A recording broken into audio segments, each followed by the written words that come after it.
in the stillness of soul consciousness, being aware of who you truly are. You direct your mind towards the wiser companion, the one that is guiding and protecting your spiritual journey. Let us listen to the words of wisdom of the wisest companion.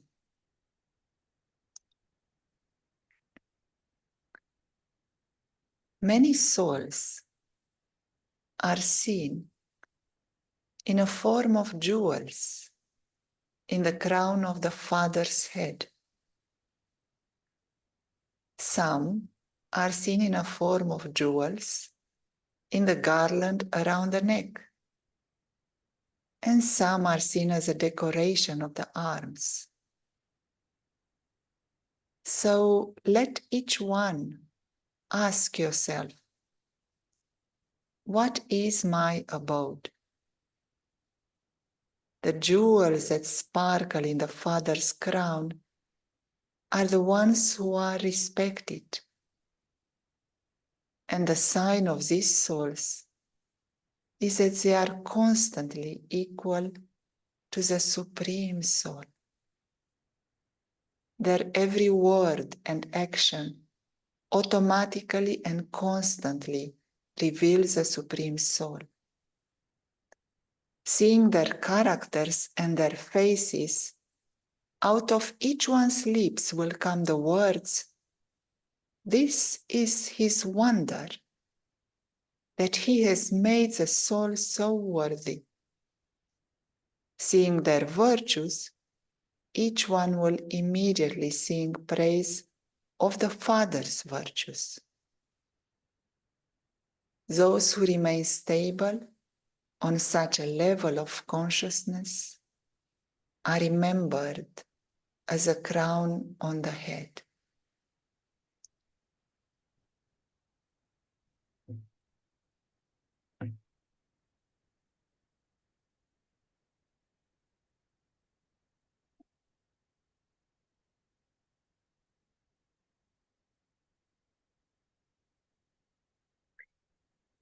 Om Shanti, greetings of peace.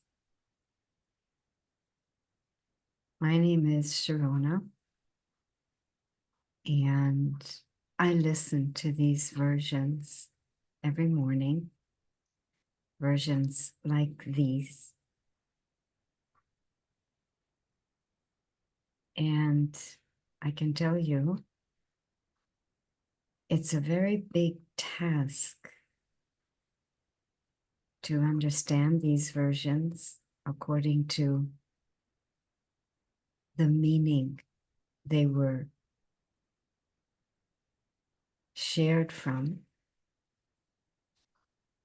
But it's an even bigger task to live my life accordingly.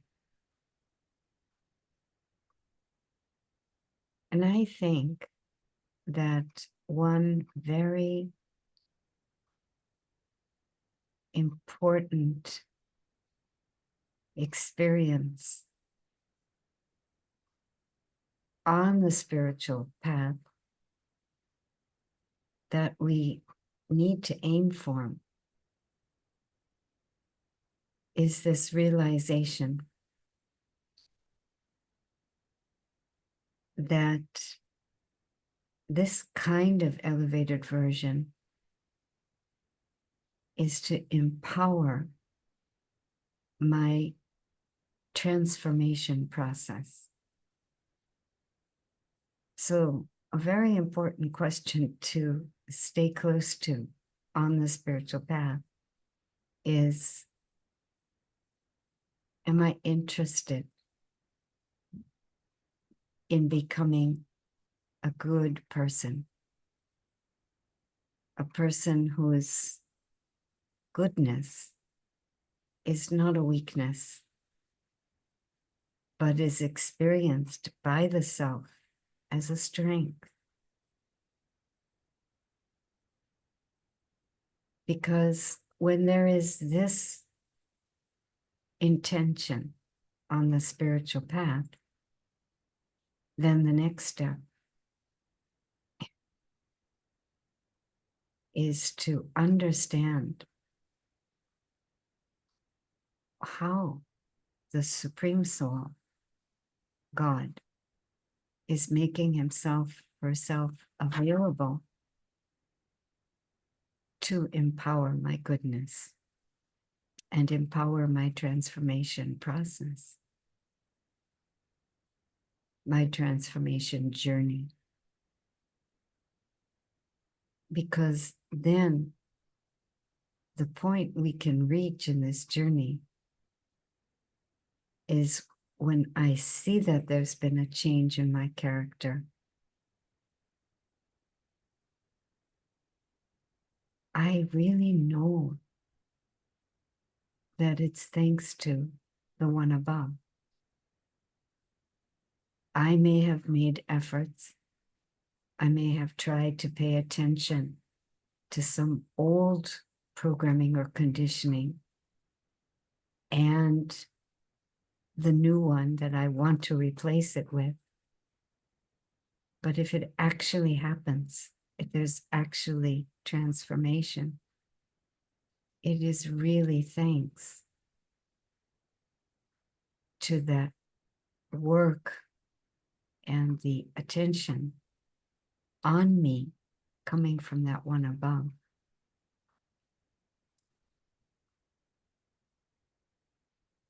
How do I know that I'm really changing, that there's real transformation? It's because the new programming is there, the new characteristic is there, replacing the old one, and it all happened naturally. So, for example, in a given instance where somebody would say something and that would trigger in me some old programming, like an immediate judgment of that person or criticism of that person. And I've understood that that really doesn't help the relationship or contribute to a better atmosphere, a better family, household, or workplace, or even world. But I've not been able to change that reaction. Again and again it happens, especially when this particular person says this particular thing. So I make my efforts. I explore my alternative options, such as allowing another to play their own part, accepting that we all have different ways of playing our part. I might study the virtue of accepting, allowing, respecting. But if I have to each time consciously block the old programming, intellectually remember the alternative, and make an effort to be that on the outside against what still is there on the inside energetically, there's not any real transformation. Transformation means the old programming isn't there anymore. A new programming has taken its place. And afterwards, I realize I didn't react. There wasn't that judgmental energy. There was respect, acceptance, allowance. In those moments, I really turn to God and I really thank Him for, because I know that the only power that can literally erase the old programming and emerge and cultivate and grow within me the beautiful alternative qualities. It's the power of purity, the pure raw energy that only God generates at this point in time. And it's not my efforts on any particular defect of mine that change that defect. It's all my efforts to connect with God as God truly is and draw from God that pure energy into myself. It's a matter of how much attention I pay to creating that purity in me, or I should say, filling myself with the purity coming from the one above. And resting in the comfort, the peace, and the happiness of that. That creates true transformation. And so the way I hear the versions we just heard now is that when this is the work I'm doing, the sign will be I will feel so much love for God, so much appreciation and thanks for God throughout the whole day for what He's doing for me. But other people will feel that way too. When they're in front of me, they won't love me. They will wonder, how did I change so much? And they'll ask me about that. They themselves will feel some other power must be working. And they'll be attracted to something so much higher, so much better than what's going on in the world and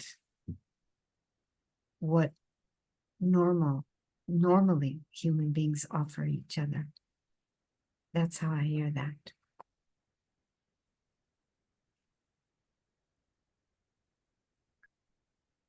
Don't allow yourself to come into a state of upheaval. Your upheaval will cause upheaval in those who do not know. If you remain steady and unshakable and always speak with fearlessness, then others will automatically be silent. They will not be able to say anything. Have faith in the intellect yourself. There should not be any doubt in your intellect, even in the form of thoughts. The royal form of doubt is, it should have happened like this. This royal form of doubts will make you the instrument to create doubts in the intellects of others also.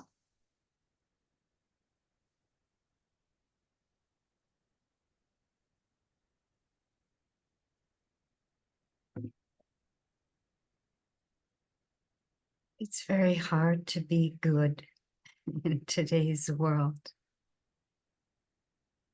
We might have concluded that goodness carries no weight. It doesn't move things forward. It doesn't move me forward.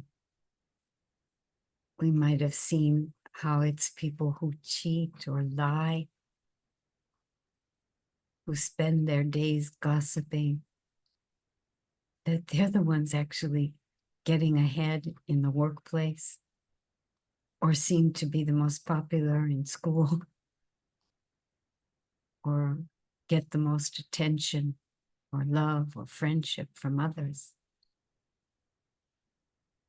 So it is possible that our faith in goodness has been undermined.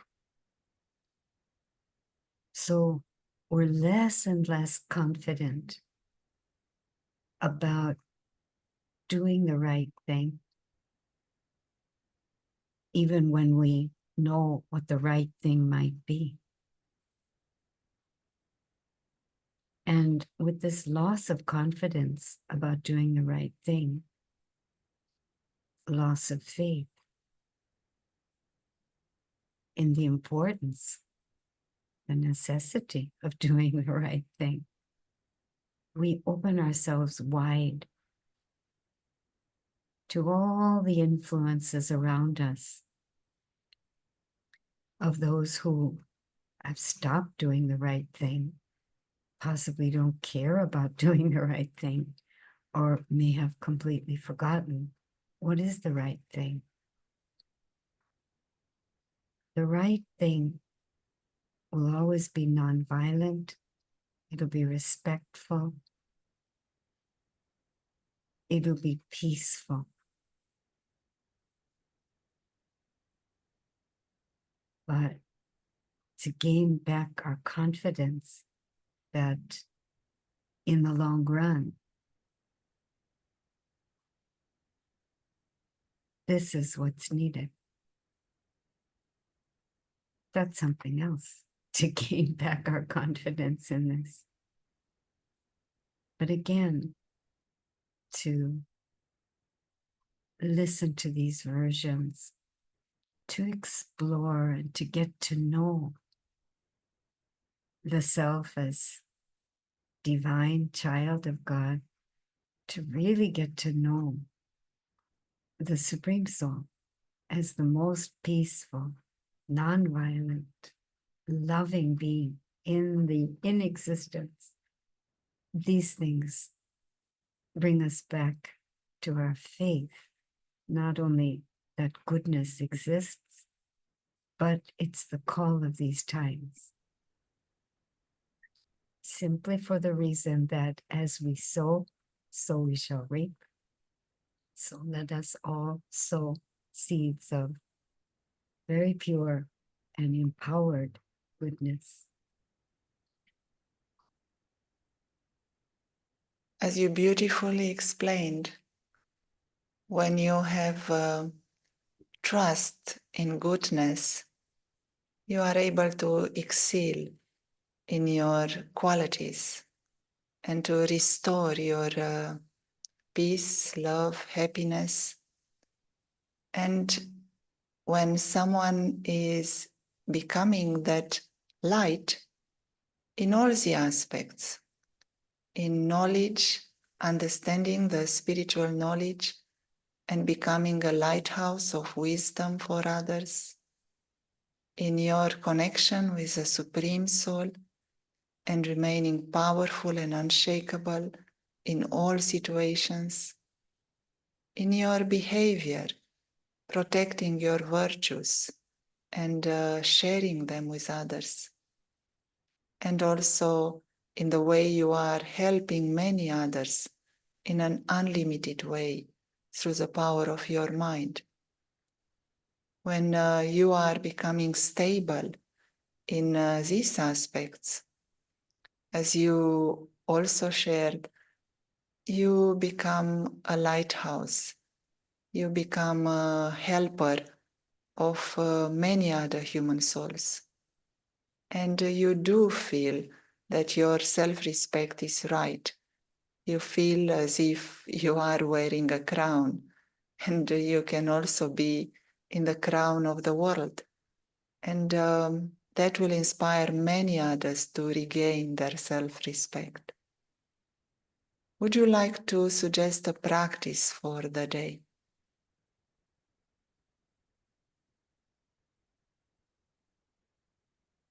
I think it's always about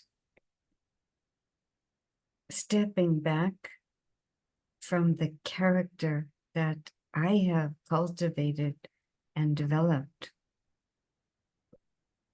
in this lifetime, stepping back from that by remembering that I am not the character that I have developed through my reactions, interactions, responses to life. There is a core personality to me, and it's divine. And that core personality is best plugged into when I consider myself to be the sparkling soul, not the body. So just to keep reaching for this image of myself, tiny point of light, sitting somewhat at the level where you place the mind, sparkling like a diamond, because I, the being of light, am full of divinity, virtue, spiritual qualities, powers. And as such, I am the child of the Supreme Light, practicing this image of myself and this experience of myself.